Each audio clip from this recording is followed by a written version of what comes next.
আসসালামু আলাইকুম রহমতুল্লাহ। প্রিয় ভাই ও বোনেরা, আজকে আমি তোমাদেরকে একটি দোয়া শিখিয়ে দিব, যে দোয়াটি তোমরা আমল বা দোয়াটি পড়লে ইনশাআল্লাহ তোমাদের হার্টের যে কোনো রোগ থেকে মুক্তি লাভ করবে।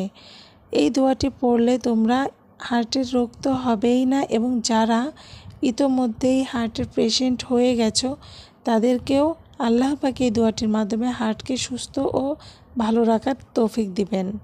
প্রিয় ভাই ও বোনেরা, দোয়াটি খুবই ছোট্ট এবং একটা শব্দ কোরআনের, যে শব্দটা পাঠ করলেই তোমরা হার্টকে ভালো রাখতে পারবে।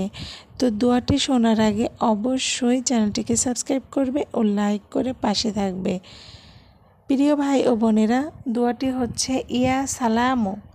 ইয়া সালামু, জাস্ট এই শব্দটাই কোরআনের একটি পরীক্ষিত শব্দ বা কোরআনের একটি পরীক্ষিত দোয়া। এই দোয়াটি পড়ার আগে অবশ্যই তোমাদেরকে যে কোনো একটা দুরূদ শরীফ পড়তে হবে। দুরূদ শরীফ পড়ার পরে বুকের উপর হাত রেখে ডান হাত রাখবে, ডান হাত রেখে ইয়া সালামু এই শব্দটা 7 বার পড়ে বুকের উপর ফু দিবে।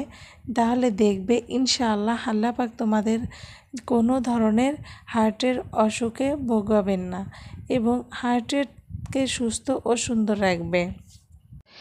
প্রিয় ভাই ও বোনেরা, এই আমলটি তোমরা যে কোনো সময় করতে পারো, তবে প্রতি নামাজের পরে করলে খুব ভালো হয়।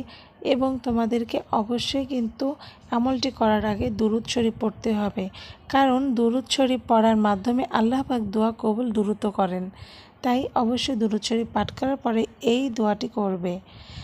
এই দোয়াটি তুমি নিজেও আমল করবে এবং অপরকেও শেয়ার করবে যাতে দোয়াটি করে, এবং ইসলামিক এই ধরনের বাণী তোমরা অন্যকেও প্রচার করবে। প্রিয় ভাই ও বোনেরা, এই দোয়াটিকে তোমরা বিশ্বাসের সহিত আমল করো, ইনশাআল্লাহ আল্লাহ পাক তোমাদেরকে ভালো ও সুস্থ রাখবেন। প্রিয় ভাই ও বোনেরা, আজকের ভিডিওটি এই পর্যন্ত। যদি তোমাদের ভিডিওটি ভালো লেগে থাকে অবশ্যই আমার চ্যানেলটিকে সাবস্ক্রাইব করবে এবং অন্যকেও শেয়ার করে পাশে থাকবে। আজকে এই পর্যন্তই। ভালো থাকবেন, সুস্থ থাকবা। আসসালামু আলাইকুম ওয়া রাহমাতুল্লাহ।